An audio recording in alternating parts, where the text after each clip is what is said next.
In the yesterday's session, we were talking about belief systems, and in last two sessions, we did check our belief system. We had a great conversation, question answers. So I wanted to share a little more detail. What is belief? Like, what is the system? So this is like a definition of belief and acceptance that a statement is true or that something exists. Dr. Lena also asked kids, and they gave us a very beautiful feeling. Definition: belief is what you believe in, and you do have a strong feeling for that statement, or that you have a strong acceptance. You think that is the truth, right? So, belief system based on our beliefs. So, how we develop belief? So we have maybe learned from our childhood. We have seen our parents. We have seen our society, our politicians. Media has a big role to influence our belief system. So because of those belief systems, there are thoughts which are generated, and because of thoughts, we do develop feelings, and feelings, we take it into action, and then results comes. So this is a cycle. That's the reason it was very important for all of us to check our belief system with respect to anger, because our belief system rules our life.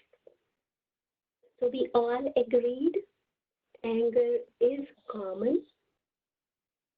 Few of you may say it's natural, and we did discuss why it is not natural, because all of us want to be happy, healthy, peaceful, loving. Nobody likes to be angry, but they do get angry, and again, they do have a choice.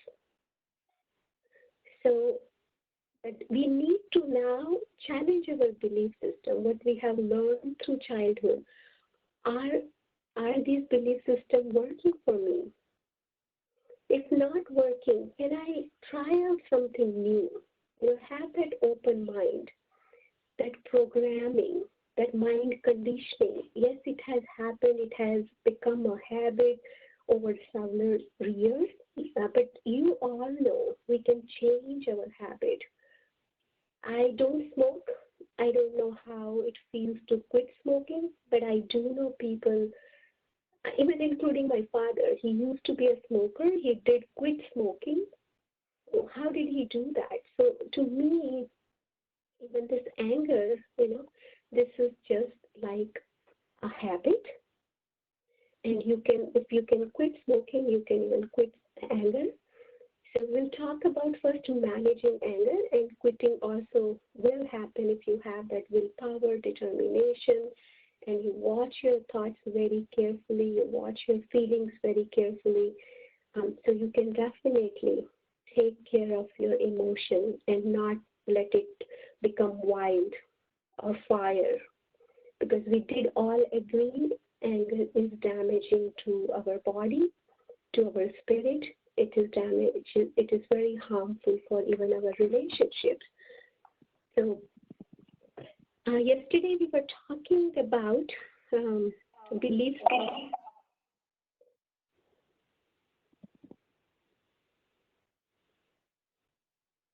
So we were talking about whether, if somebody is showing anger or not behaving well with us time and again. So what should we do? Should we keep ourselves still, nice, calm? Or if we don't do, then what happens is people take us for granted. So again, this is another belief system. People take me for granted. What does this mean, actually? People take you for granted. So we'll talk about that. But as I said, you always have a choice. People will behave their way, and I need to behave my way. Who can stop me talking lovingly, even though other person is talking rudely to me? Have you ever faced that kind of situation where other person is talking rudely, And even though you want to talk, but you did not talk, maybe because that person is your boss. So I would like to ask my audience, did they ever face any such situation in their experience with their relationship or anywhere else? Because we said we do have a choice, right? So why do we choose to be still nice if other person is rude, or other belief system, tit for tat, other person is rude, I will be rude? But I experienced myself, and I have been in both situations where I did lose my temper, and there are situations when I decided not to lose, and I just smiled. So I will share that story with you, and it is with respect to my work. But I noticed, what stops me talking nicely? My ego. My ego tells me, why should I be nice? If other person is not nice, I don't need to be nice. So what happens is we do copy other people's behavior. But the intelligence is, or wisdom is not to copy others, especially that bad habits. If somebody is falling down from a cliff, do you do that? No, right? So if they are falling, would you like to fall? So that's what the wisdom is. If other person is not doing the right thing, the other person is maybe having some dis-ease, is not healthy. There might be some reason for behaving the way that person is behaving. He might be weak. Who knows? Like he might have a bad day that day, right? And he might have done something to me unintentionally. Right? But I need to have that compassion, or I need to be powerful. I need to remain stable irrespective of people's behavior. Why? Because I want to be happy. I want to have my healthy body. I want to have my relationship good with others. So what happens is we all are seeing right now, life is not under our control. We did not expect what is happening right now. But nowadays, okay, life is not under control. The circumstances are not under our control. But can our mind be under our control?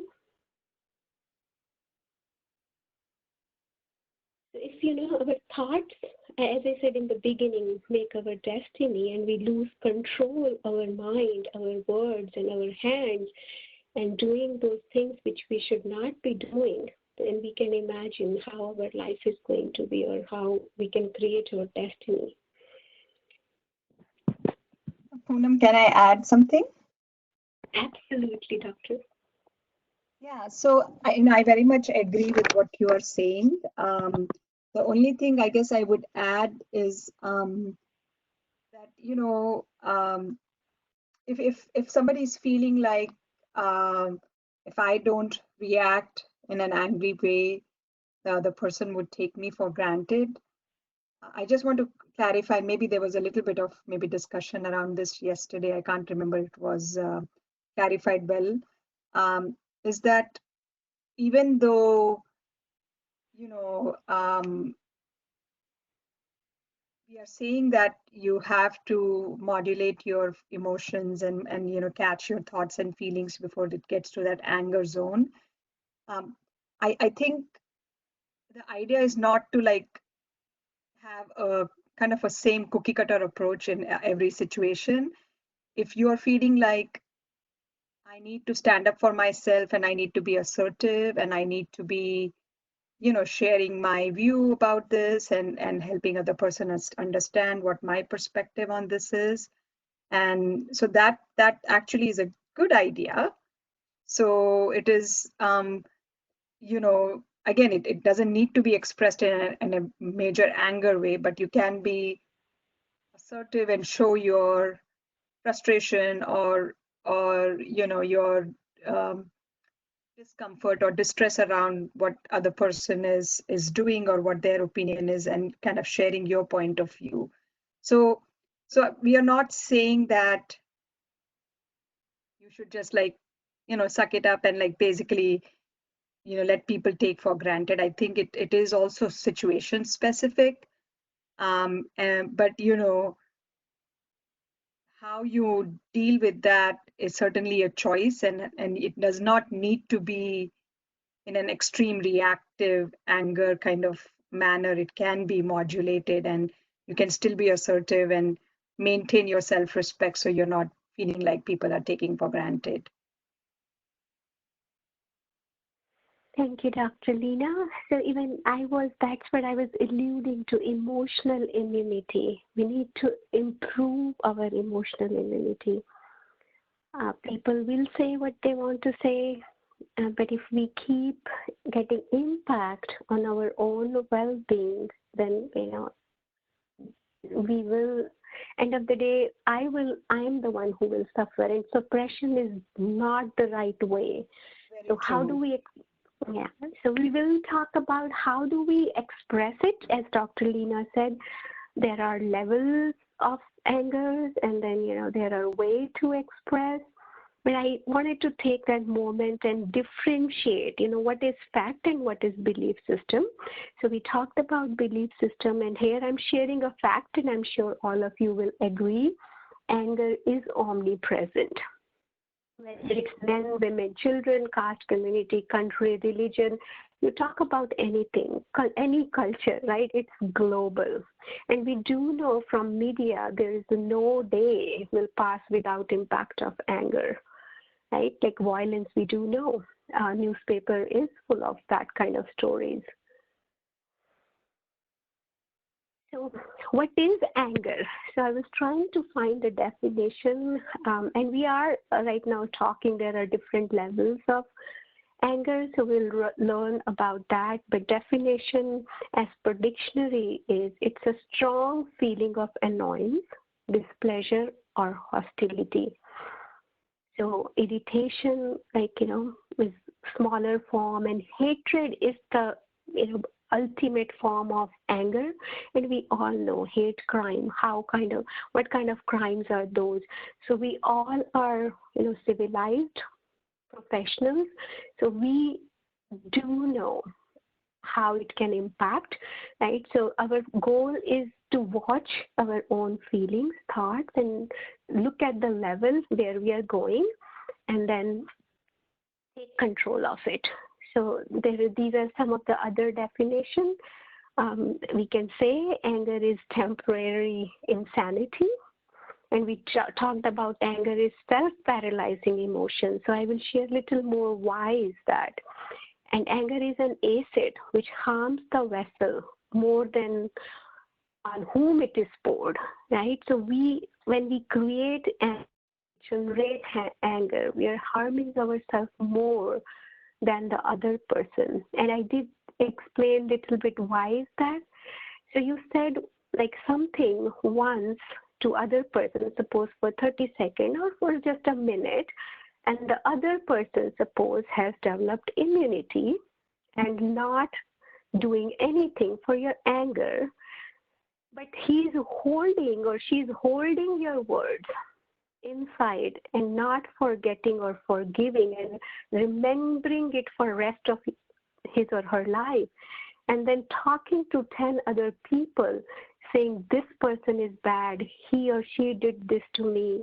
So what happens is all that negativity comes to the creator, and that's how misery gets folded up multiple times. So I know, scientifically, I will not be able to prove, but my journey, my spiritual journey tells me, if I am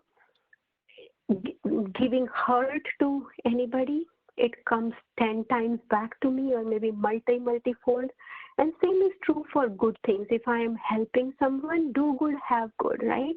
And treat others as you want to be treated. So never ever, we talked about thought management, don't think evil. So never ever, even in my thoughts, I don't want to harm anybody, right? So anger is kind of, you are putting a dent on somebody's mind or emotions or feelings. So be mindful, is it necessary, when and how much? So we'll talk more about it. but it prevents us from solving problems. You might have seen yourself, people say, don't take emotional decision, never make decisions when you're angry, calm down, have that clear mind, declutter your mind, then approach towards that problem. So because we do know when we are under the influence of anger, our logical brain is hijacked, our emotional brain is not even let us think. So it prevents us from solving problem. So it makes your poor role model very, very important for us parents. If we are showing anger, we cannot ask our kids not to show it. We are their role model. If you are calm, you are stable, and especially in this situation also, they are watching you. They are 24/7, you're in the same household. So it's our responsibility to strengthen ourselves and our kids and be a good role model. And it is an infectious disease which can make other people angry too. And you might have experienced it. When you are angry, other person also becomes angry, and then it is a vicious cycle. We say in case of love, you don't even need to say anything.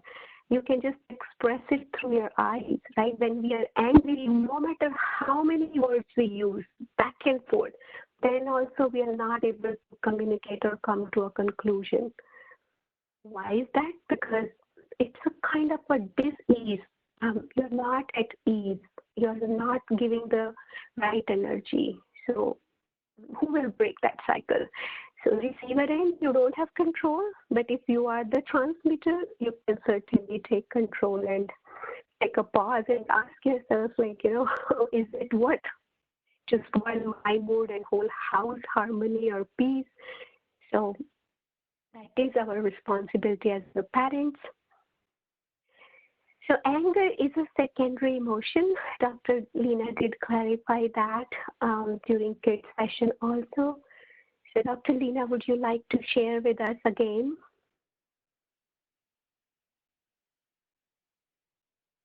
Sure. So, I think some of you might have heard this when I covered this with the presentation for kids.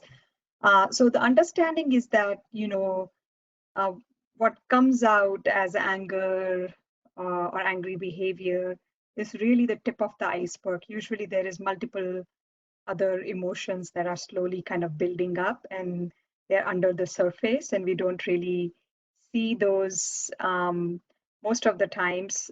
Sometimes they are building up throughout the day. Sometimes they might be building up for many months, years, so it is very well known that beneath anger, there is almost a other kind of primary emotion that's hidden. That's probably what's driving the anger. And so, I think because of this understanding, it's so important to understand this is a spectrum. It's not like you jump from 0 to 10 like that. Usually you're going through a little journey of different other negative emotions before you end up in that anger zone. And so that's where I think being aware of your thoughts and feelings and taking that pause every hour, going over like, oh, what happened in the last hour? Oh, I was not treated well by my colleague, or somebody was being disrespectful about my idea about this project. Maybe there was some resentment, maybe there was some insecurity, maybe there was some anxiety about it that you felt, but because we are in the motion of day-to-day things, you don't really, you keep going without acknowledging that or processing that or, um, dealing with that, in other words. And so, if we get into that habit of looking at, okay, how am I feeling, what was I thinking about this, how are my feelings right now, and kind of find a way to kind of tackle them or deal with them, then you're less likely to get to that tip of the iceberg, is kind of how we understand that there is definitely a lot of work one can do in this zone before you get to this zone. Thank you, Dr. Lena. So I found this very beautiful definition. A saint was asked, "What is anger?" He gave a beautiful answer. It is a punishment we give to ourselves for somebody else's mistake. I think we talked enough about that. It is more harmful to us, no matter what other person did, but we always have a choice. So remember that. You don't want to punish yourself. So now my request to you is do a little bit homework. If you can identify your trigger and answer to this question, I am just sharing a few examples here. Why do I get angry? So is it traffic what bothers you, or you're overwhelmed because you have so much work to do, or your wife said something, you're not helping enough, or whatever it is, because it's going to be very helpful to identify your own triggers. And each of us are individual. We have a different journey, right? So I wanted to find out from all of you, and I will share my triggers, and then we'll categorize it. I don't know how many of you have done design thinking. So I learned a lot from design thinking. So once we get your response, we can categorize, and then you will see what is the outcome.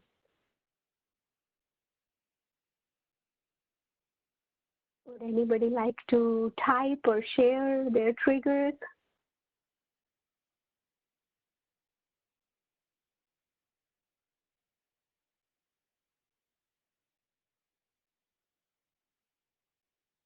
Okay, if not, do that exercise at home because it will make you aware. Maybe you never did. Okay. Cliff is sharing. So Poonam, yeah, Cliff is sharing. You saw that, right? Yeah. Yep. So Cliff is saying he tried something for hours and he could not fix. So he maybe got a little bit frustrated, right? So wonderful. Yeah. What is that telling us? Expectations are not met. He spent long hours fixing and he was expecting it to be done and it is not done. So emotions are generating. Maybe a better emotional response to label that is frustration than being angry. I mean, like, again, it's a spectrum, right? So you might start with feeling frustrated about my hours of trying to fix something hasn't paid off. But you can prevent yourself from getting from that frustration to anger zone still. I would like to share about my one. So Sure. yeah, so what I think, if I'm not hurting anyone, so other person do not have any right to hurt me. Right. So you can just say two times, three times, don't do this thing. I'm not doing this thing to you. But if someone is doing a repeated again, that's make me really frustrated. Thanks for sharing that, Alok. So we will go to the next slide, but let me share what used to make me angry. But not anymore. So when I will get physically exhausted, I have so much to do. I'm doing without taking a break, or I'm feeling that overwhelmed feeling is there. So I used to get tired, and then that frustration would come. First, I would see like, okay, I am getting irritated. I need a break. And if I'm taking that break, so I developed that awareness over the time. And I used to declare in my household, like, to my kids, my husband, I'm very tired. I am irritated. I need time out. So that really helped me to know what I'm feeling, what I'm going through. My body needs rest. I need rest. And I would take that rest and regenerate myself and come back to whatever chores I was doing. So, but it's very good, Alok, what you shared. You are aware when you get, that frustration comes to you and when you kind of going in that range. So here, if you all do this exercise, you will find out these are the sources of anger. Relations, situations, and past. Okay, so I do see a question coming from Jagdish. How about in case of physical attack? Hope some anger will, yeah. So I was thinking about this point, and Dr. Lena was explaining. You definitely, I said, like, you cannot suppress anger, right? So what are the ways to express it? And what if somebody is physically attacking you? Do you still stay calm that time? Right? That all the cases of domestic violence we hear, right? So we definitely need to have that power to discern when to confront and when to keep in silence, right? When to get take action and when not to take action. So definitely, attack. I was telling you, I don't want to even hurt anybody in my thoughts. And we are talking about physical attack. That is such a big sin in my mind. And I was also contemplating, Mahatma Gandhi. I do hear that story when somebody slapped him on one cheek and he offered his another cheek. Can I do that? I am not at that level, right? But definitely, it is not acceptable. So we need to put our foot down, because taking violence, it is a violence in my mind. If you are, taking that, absorbing that violence, that's also not good, right? So we cannot let other people do that. So, Dr. Lena will share, and I will share some images with you. What happens? There is a research, very interesting research. What is the impact of these emotions on our body? So with anger, there is a lot of, rush happens in your hands, that energy, right? That's the reason people uplift their hand in that anger. So I'm looking at the clock, and I know we are almost reaching to the top of the hour. So we will talk about these sources of anger, and it's very interesting to find out what do we have control over and what we don't. So let's resume tomorrow from this slide. But my request to all of you is to do that homework, do that literal introspection, and find out what makes you angry. And even I know we all know solutions. It is lying within us. But the thing is, we don't take time to connect with our own self. We are not having that self-awareness. So, and come up with solution also. Share that. As I shared mine, I paid more attention to my alarm signals, to my body, or my mood, right? So I did come to know, okay, when I'm exhausted, at that time I tend to lose my temper. So I took care of that, alarming my family, right? So they should not add up more work or not demand or not even come near to me. So do that homework, like what are your triggers and what can you do to take control of your emotions, and like we will talk anger levels also. I do have more slides, but we'll talk tomorrow, and hopefully you will be able to do your homework by that time.